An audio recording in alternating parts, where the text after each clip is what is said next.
ധനവകുപ്പിന് കീഴിലുള്ള national savings, chief technical examiner, insurance തുടങ്ങിയ ഓഫീസുകളും ഡയറക്ടറേറ്റുകളും തിരുവനന്തപുരത്ത് വിവിധ മേഖലകളിലാണ് പ്രവർത്തിക്കുന്നത്. മതിയായ സൗകര്യങ്ങളില്ലാത്ത പ്രശ്നമുണ്ട്. ഈ ഓഫീസുകൾ പ്രവർത്തിക്കുന്നതിനാവശ്യമായ ഒരു ഓഫീസ് കോംപ്ലക്സ് നിർമ്മിക്കുന്നതിനായി 20 കോടി രൂപ വകയിരുത്തുന്നു. സാമൂഹ്യ സുരക്ഷാ പെൻഷൻ. സർ, സംസ്ഥാനത്ത് 62 ലക്ഷത്തോളം ആളുകൾക്കാണ് സാമൂഹ്യ സുരക്ഷാ പെൻഷൻ നൽകി വരുന്നത്. രാജ്യത്ത് ഏറ്റവും മികച്ച നിരക്കിൽ പെൻഷൻ നൽകുന്ന സംസ്ഥാനമാണ് നമ്മുടേത്. പ്രതിമാസം 1600 രൂപ നിരക്കിൽ പെൻഷൻ നൽകുന്നതിനായി പ്രതിവർഷം വേണ്ടി വരുന്നത് 9000 കോടി രൂപയാണ്. സാമൂഹ്യ സുരക്ഷാ പെൻഷൻ കൃത്യമായി നൽകാൻ സർക്കാർ ശ്രമിക്കുന്നുണ്ടെങ്കിലും കേന്ദ്ര സർക്കാരിൻ്റെ ചില നടപടികൾ മൂലം അത് വൈകുന്ന നിലയുണ്ടായിട്ടുണ്ട്. പെൻഷൻ നൽകാനായി രൂപീകരിച്ച കേരള സാമൂഹ്യ സുരക്ഷാ പെൻഷൻ കമ്പനി ലിമിറ്റഡ് സമാഹരിച്ച 35,000 കോടി രൂപയിൽ 24,000 കോടി രൂപയും ഈ ഘട്ടത്തിൽ ഈ 2 വർഷ കാലയളവിൽ നമുക്ക് തിരിച്ചടയ്ക്കേണ്ടി വന്നിട്ടുണ്ട്. എന്നാൽ പെൻഷൻ കമ്പനിയുടെ പുതുതായി ധനസമാഹരണം നടത്തി ക്ഷേമ പെൻഷൻ സമയബന്ധിതമായി ജനങ്ങളിലേക്ക് എത്തിക്കാൻ കേന്ദ്ര സർക്കാർ അനുവദിക്കുന്നില്ല. പെൻഷൻ കമ്പനിയുടെ ഈ ധനസമാഹരണത്തെ സർക്കാരിൻ്റെ പൊതുകടമായി കണക്കാക്കി പെൻഷൻ വിതരണത്തിന് ബുദ്ധിമുട്ടുകൾ സൃഷ്ടിക്കുകയാണ്. ഇതുകൂടാതെ സാമൂഹ്യക്ഷേമ പെൻഷൻ നൽകുന്നതിന് വെറും നാമമാത്രമായ സഹായമാണ് കേന്ദ്രത്തിൽ നൽകുന്നത്. അതുപോലും കൃത്യമായിട്ട് നൽകാത്ത സാഹചര്യമാണ്. സർ, ഇതിവിടെ പറയുന്നത് അടുത്ത സാമ്പത്തിക വർഷം കൃത്യമായും സമയബന്ധിതമായും സാമൂഹ്യക്ഷേമ പെൻഷൻ കൊടുത്തു തീർക്കാനുള്ള ഒരു പ്രത്യേക നടപടികൾ സർക്കാർ സ്വീകരിക്കും എന്നുള്ളത് ആണ് പറയുന്നത്. കിഫ്ബി സംസ്ഥാനത്തെ വൻകിട അടിസ്ഥാന സൗകര്യ വികസനത്തിന് വേണ്ടി റോഡുകൾ, പാലങ്ങൾ, IT, വിദ്യാഭ്യാസം, ആരോഗ്യം, കുടിവെള്ള വിതരണം, ഇറിഗേഷൻ, ഗതാഗതം, ടൂറിസം, കായികം, വിദ്യാഭ്യാസം, ഊർജം തുടങ്ങിയ വിവിധ മേഖലകളിലെ പദ്ധതികളിലായി 62,454.18 കോടി രൂപയുടെ 1066 അടിസ്ഥാന സൗകര്യ വികസന പദ്ധതികൾക്കും 20,000 കോടി രൂപയുടെ ലാൻഡ് അക്വിസിഷൻ പൂളിൽ ഉൾപ്പെടുത്തി 7 പദ്ധതികൾക്കും നാളിതുവരെ കിഫ്ബി അംഗീകാരം നൽകിയിട്ടുണ്ട്. ഇതിൽ 32,738.25 കോടി രൂപയുടെ പദ്ധതികളുടെ ടെൻഡർ നടപടികൾ പൂർത്തീകരിച്ചിട്ടുണ്ട്. ടെൻഡർ നടപടികൾ പൂർത്തീകരിച്ച പദ്ധതികൾ 595 പദ്ധതികൾ പ്രവൃത്തി ആരംഭിച്ചിട്ടുള്ളതും അതിൽ 14,830.76 കോടി രൂപയുടെ പദ്ധതികൾ പൂർത്തീകരിക്കാനും കിഫ്ബി കഴിഞ്ഞിട്ടുണ്ട്. നിലവിൽ 21,817 കോടി രൂപയുടെ പദ്ധതികൾ പ്രവൃത്തി പുരോഗതിയിലാണ്. അംഗീകാരം നൽകിയ പദ്ധതികൾക്കായി നാളിതുവരെ 27,522 കോടി രൂപ ചെലവഴിച്ചു കഴിഞ്ഞു. ഈ പ്രവർത്തനങ്ങൾ മുന്നോട്ട് പോവുകയാണ്. സർ, സംസ്ഥാന ചരക്ക് സേവന നികുതി വകുപ്പ്. സംസ്ഥാന ചരക്ക് സേവന നികുതി വകുപ്പിലെ പുനഃസംഘടന രാജ്യത്ത് തന്നെ ഇത്തരത്തിലുള്ള ആദ്യത്തേതായിരുന്നു. പുനഃസംഘടനയ്ക്ക് ശേഷം നികുതി പിരിവിലും നികുതി ഭരണത്തിലും ഗുണപരമായ മാറ്റങ്ങൾ ഉണ്ടായിട്ടുണ്ട്. വകുപ്പിനെ 3 വിഭാഗങ്ങളായി പുനഃക്രമീകരിച്ചുള്ള നികുതി വെട്ടിപ്പ് ശാസ്ത്രീയമായി ആധുനിക മാർഗ്ഗങ്ങൾ ഉപയോഗിച്ചും കണ്ടെത്താൻ കഴിയും. വകുപ്പിൻ്റെ പ്രവർത്തനങ്ങൾ കൂടുതൽ മെച്ചപ്പെടുത്തുന്നതിന് വേണ്ടിയുള്ള നടപടികൾ സ്വീകരിച്ചു വരികയാണ്. സംസ്ഥാന ചരക്ക് സേവന നികുതി വകുപ്പിൻ്റെ അടിസ്ഥാന സൗകര്യങ്ങൾ വിവര സാങ്കേതിക വിദ്യയുടെ സഹായത്തോടുകൂടി മെച്ചപ്പെടുത്തുന്നതിനായിട്ട് ആരംഭിച്ചിട്ടുണ്ട്. അതിനായിട്ട് വിവിധ പദ്ധതികൾ രൂപീകരിച്ചിട്ടുണ്ട്. സാർ, കേരള സ്റ്റേറ്റ് ഓഡിറ്റ് വകുപ്പ് പ്രൊജക്ട് ഇൻഫർമേഷനും മാനേജ്മെൻറ്റ് സിസ്റ്റം സോഫ്റ്റ്വെയറിൻ്റെ നവീകരണം ഉൾപ്പെടെയുള്ള വിവിധ പ്രവർത്തനങ്ങൾക്ക് ഓഡിറ്റ് വകുപ്പ് പ്രവർത്തനം നടത്തി വരുന്നു. ഈ വർഷം ഈ ആധുനികവൽക്കരണത്തിൻ്റെ സോഫ്റ്റ്വെയറിനുമായിട്ട് 2.11 കോടി രൂപ വകയിരുത്തുന്നു. ട്രഷറി വകുപ്പ് പൂർണ്ണമായും കമ്പ്യൂട്ടർവൽക്കരിക്കുകയും കാര്യക്ഷമമായ പ്രവർത്തനം ഉറപ്പാക്കുകയും ചെയ്തിട്ടുണ്ട്. കേരളത്തിൽ 22 ട്രഷറികൾ സ്വന്തമായി പുതിയ കെട്ടിടം നിർമ്മിക്കുന്നതിനുള്ള നടപടികൾ പുരോഗമിച്ചു വരുന്നു. കൂടുതൽ വേഗത്തിലും ഗുണനിലവാരത്തിലുള്ള സേവനം ഉറപ്പുവരുത്തുകയാണ് ലക്ഷ്യം. കമ്പ്യൂട്ടർവൽക്കരണവുമായി ബന്ധപ്പെട്ട ആധുനിക സൗകര്യങ്ങൾ ഒരുക്കുന്നതിനും അടിസ്ഥാന സൗകര്യ വികസനം, കമ്പ്യൂട്ടറുകളും മറ്റ് IT ഉപകരണങ്ങളും മാറ്റിസ്ഥാപിക്കൽ, ക്യൂ മാനേജ്മെൻറ്റ് സിസ്റ്റം എന്നിവ ഉൾപ്പെടുന്ന വിവിധ ഘടകങ്ങൾക്കായിട്ട് 7 കോടി രൂപയും ട്രഷറികളുടെ അടിസ്ഥാന ഭൗതിക സൗകര്യങ്ങളുടെ ക്രമീകരണത്തിനായി 7.5 കോടി രൂപയും ഉൾപ്പെടെ ട്രഷറി വകുപ്പിന് 18.6 കോടി രൂപ വകയിരുത്തുന്നു. KSFE, ഇൻഷുറൻസ് വകുപ്പ് തുടങ്ങിയതിൻ്റെ എല്ലാ ഡീറ്റെയിൽസും ഞാൻ വായിക്കുന്നില്ല. കേരള സർക്കാരിൻ്റെ ഡിജിറ്റൽ ഇൻക്യുബേഷൻ പരിപാടിയുടെ ഭാഗമായി അവതരിപ്പിച്ച KSFE പവർ മൊബൈൽ ആപ്പിലൂടെ KSFE ചിട്ടി ലോൺ കൂടുതൽ സുതാര്യവും ലളിതവും വേഗതയേറിയ മാറിയിട്ടുണ്ട്. KSFE വിവിധ പുതിയ ഉൽപ്പന്നങ്ങളും പ്രവാസി ചിട്ടി മേഖലയിലെ പ്രവർത്തനങ്ങളും വിപുലീകരിക്കും. ധനമേഖലയുമായി ബന്ധപ്പെട്ട വൈവിധ്യമാർന്ന പ്രവർത്തനങ്ങൾ ഏറ്റെടുക്കും. കേരള ഫിനാൻഷ്യൽ കോർപ്പറേഷൻ രാജ്യത്ത് ഏറ്റവും കാര്യക്ഷമതയോടുകൂടി പ്രവർത്തിക്കുന്ന ധനകാര്യ സ്ഥാപനമായ കേരള ഫിനാൻഷ്യൽ കോർപ്പറേഷൻ ചിട്ടയായ പ്രവർത്തനത്തിലൂടെ അറ്റലാഭത്തിൽ വർധനവ് ഉണ്ടാക്കിയിട്ടുണ്ട്. 2021 വർഷം 6.5 കോടി രൂപയായിരുന്ന അറ്റലാഭം നടപ്പ് വർഷം നാളിതുവരെ 50.19 കോടിയായി വർദ്ധിച്ചിട്ടുണ്ട്. മൊത്തം നിഷ്ക്രിയ ആസ്തി 3.11% കുറച്ചുകൊണ്ടുവരാനും റിസ്ക് വെയ്റ്റഡ് അസറ്റ് റേഷ്യോ 22.85% തനത് വരുന്നത് 25.58% വർദ്ധിപ്പിക്കാനും കഴിഞ്ഞിട്ടുണ്ട്. സർക്കാർ സഹായത്തോടെ 23-24 CMEDP CAMS സ്റ്റാർട്ടപ്സ് പദ്ധതികളുടെ കീഴിൽ 2800 വായ്പകളിലൂടെ 846 കോടി രൂപ വിതരണം ചെയ്യുകയുണ്ടായി.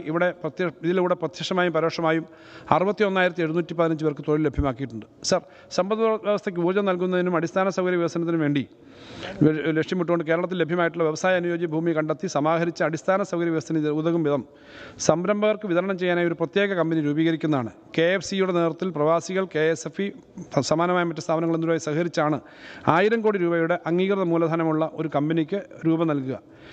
അതിനൊപ്പം KFCയുടെ മൂലധനം 100 കോടി ഈ വർഷം 300 കോടി രൂപ കൂടി വർദ്ധിപ്പിക്കും, അതിനായിട്ടുള്ള പണം നൽകും.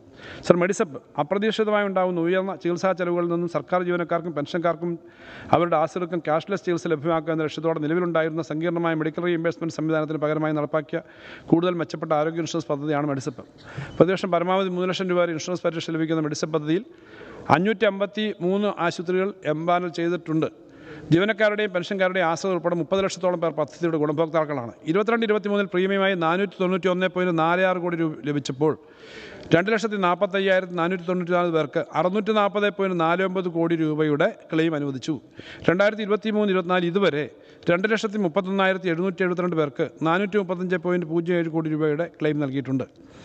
സർ, സംസ്ഥാന ഭാഗ്യക്കുറിയുടെ വിവിധ മേഖലകളിൽ വലിയ തോതിൽ മുന്നോട്ട് വന്നിട്ടുണ്ട്.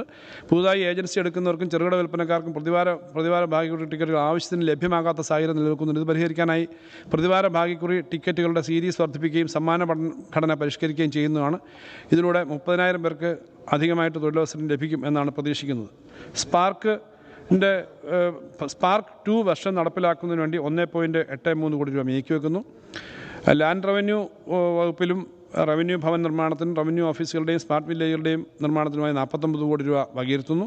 ഗുണനിലവാരമുള്ളതും സുതാര്യമായ സേവനങ്ങൾ വേഗത്തിലും ഫലപ്രദമായി ലഭ്യമാക്കുന്നതിന് റവന്യൂ വകുപ്പിൻ്റെ കമ്പ്യൂട്ടർവൽക്കരണത്തിനായി 26.5 കോടി രൂപ മാറ്റിവെക്കുന്നു. സംസ്ഥാന ദുരന്ത നിവാരണ അതോറിറ്റിക്ക് 6 കോടി രൂപ മാറ്റിവെക്കുന്നു. വൻകിട പശ്ചാത്തല സൗകര്യ വികസന പദ്ധതിക്കായിട്ടുള്ള ഫണ്ടിൽ 300.73 കോടി രൂപ വകയിരുത്തുന്നു. KDISCിന് വിദ്യാഭ്യാസ നൈപുണ്യ വികസനം സംരംഭകത്വം പങ്കാളിത്തം പൊതുജന പങ്കാളിത്തത്തോടെയുള്ള ഗവേഷണം തുടങ്ങിയ നവീന രീതികൾ സൃഷ്ടിക്കുന്ന ചുറ്റുപാടുണ്ടാക്കുന്ന KDISCിൻ്റെ ലക്ഷ്യം. ഈ ലക്ഷ്യങ്ങൾ കൈവരിക്കുന്നതിനായി 2024-25 സാമ്പത്തിക വർഷം 23 കോടി രൂപ നീക്കിവെക്കുന്നു. സർ, നവകേരള കർമ്മ പദ്ധതിയുടെ ഭാഗമായ 4 സൗത്യങ്ങൾ കൂട്ടിയോജിപ്പിച്ച് നടക്കുന്ന നവകേരള കർമ്മ പദ്ധതി 2ൻ്റെ നടത്തിപ്പിലേക്കായി 9.2 കോടി രൂപ നീക്കിവെക്കുന്നു. റീബിൽഡ് കേരളയുടെ പദ്ധതിക്ക് ഈ തുക 2024-25 1000 കോടിയായിട്ട് ഉയർത്തുന്നു. സർ, സർക്കാർ ബസ്സുകളെ ആധുനികവൽക്കരിക്കുന്നതിന് 5.22 കോടി രൂപ മാറ്റിവെക്കുന്നു.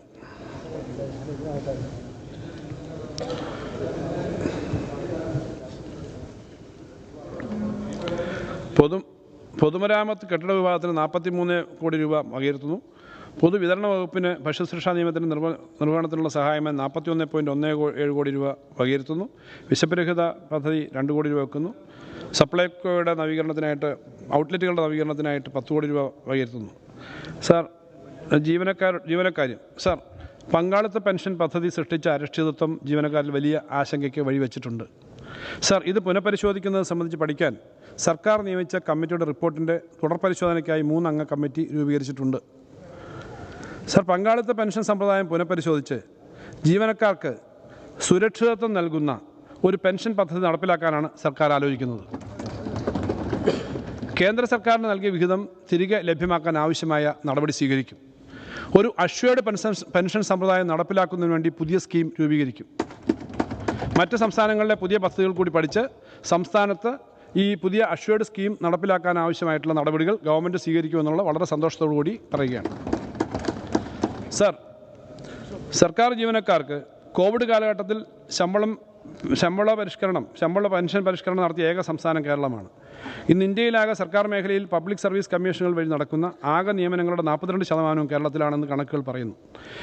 കേന്ദ്രം കേരളത്തിന് അർഹതപ്പെട്ട 57,000 കോടി രൂപ വെട്ടിക്കുറച്ചതിനാൽ കടുത്ത പ്രയാസം നാം നേരിടുകയാണ്. ഇതിൻ്റെ ഒരു ഭാഗമെങ്കിലും ലഭിച്ചാൽ നമ്മുടെ വലിയ ബുദ്ധിമുട്ടുകൾ പരിഹരിക്കാൻ കഴിയും. ഈ സാഹചര്യത്തിലും ജീവനക്കാർക്കും പെൻഷൻകാർക്കും ഒരു ഗഡു DAR ഏപ്രിൽ മാസത്തെ ശമ്പളത്തോടൊപ്പം നൽകുന്നതാണ് എന്നുള്ള കാര്യം അറിയിക്കുന്നു.